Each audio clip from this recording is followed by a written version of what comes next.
Rakeian dari Sancang dari Sunda Mitra Sayyidina Ali bin Abi Thalib. Sinopsis.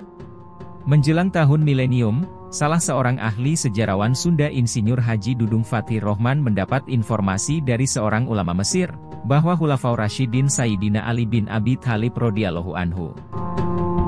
Rakeian Sancang, lahir 591 Masehi, putra Raja Kertawarman, Raja Kerajaan Tarumanagara 561-618 Masehi, saudara sebapak Raja Suraliman Sakti, 568-597 Masehi, putra Manikmaya cucu Suryawarman Raja Kerajaan Kendan.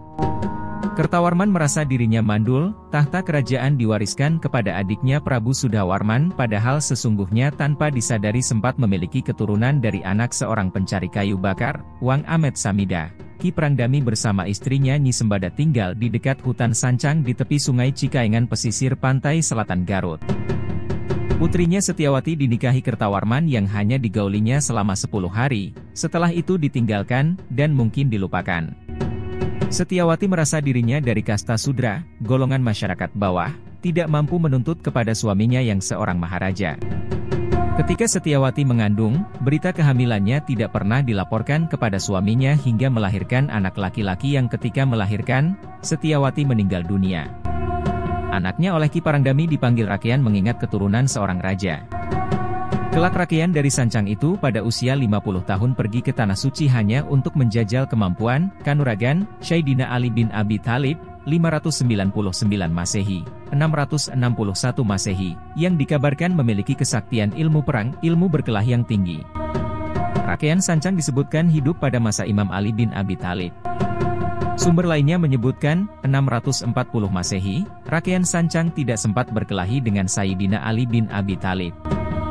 Namun menyatakan kalah akibat tidak mampu mencabut tongkat Sayyidina Ali yang hanya menancap di tanah berpasir.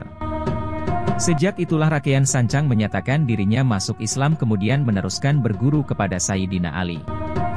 Rakeian Sancang diceritakan, turut serta membantu Imam Ali bin Abi Thalib dalam pertempuran menaklukkan Ciprus, Tripoli dan Afrika Utara, serta ikut membangun kekuasaan Muslim di Iran, Afghanistan dan Sind, 644-650 Masehi.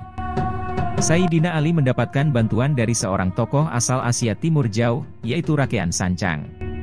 Sepulangnya Rakeian Sancang dari tanah Arab dalam rangka membantu Sayyidina Ali, di pesisir selatan wilayah Tarumanagara, Cilote Urun, Lewung, Hutan Sancang dan Gunung Nagara, secara perlahan Islam diperkenalkan oleh Rakeian Sancang yang ketika itu yang mau menerima Islam sedikit sekali. Upaya Rakeian Sancang menyebarkan Islam terdengar oleh Prabu Sudawarman, yang dinilai bisa mengganggu stabilitas pemerintahan, timbullah pertempuran yang ketika itu Senapati Brajagiri, anak angkat Sang Kertawarman, turut memimpin pasukan. Rakeian Sancang unggul dalam peperangan itu, sedangkan Prabu Sudawarman sempat melarikan diri dan terus dikejar oleh Rakeian Sancang, tapi tusuk konde Rakeian Sancang jatuh, sehingga pertempurannya terhenti. Kemudian mereka saling menceritakan silsilah sehingga ada pengakuan Rakeian Sancang anak Sang Kertawarman.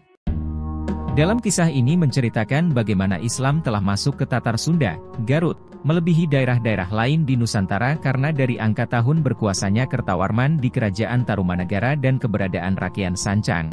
Dapat disimpulkan bahwa peristiwa ini terjadi bersamaan dengan masa kenabian Rasulullah Shallallahu Alaihi Wasallam dan kekhalifahan Sayyidina Ali bin Abi Thalib radhiyallahu anhu.